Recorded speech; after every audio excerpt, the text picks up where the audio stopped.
Forest Research Institute was established to organize and lead forestry research in the country.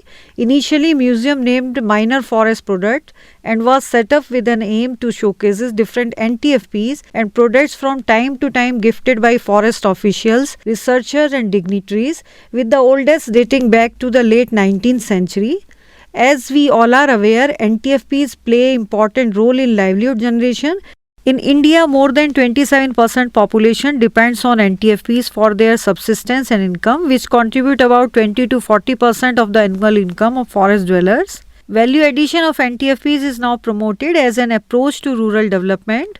Keeping these facts in mind, the modernization of the museum was initiated. The NTFP Museum exhibits a remarkable and diverse collection of NTFPs, various related artifacts.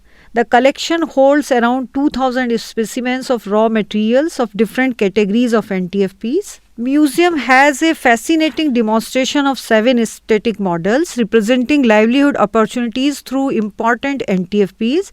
In each model, process technique of development has been demonstrated by beautifully designed 3-dimensional arrangements.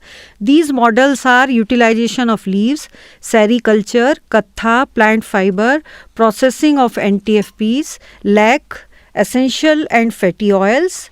They can play important role in employment generation.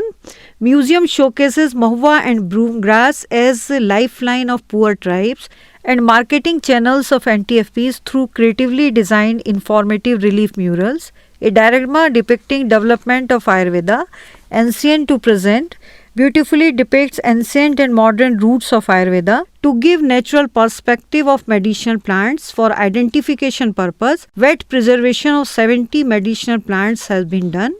Sustainable harvesting of different plant parts and pine have been demonstrated.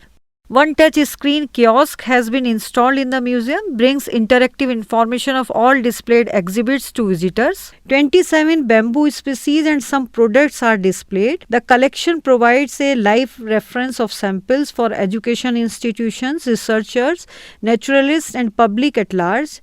Visitors would be benefited by the information provided in various panels and would also get educated on various aspects of NTFPs.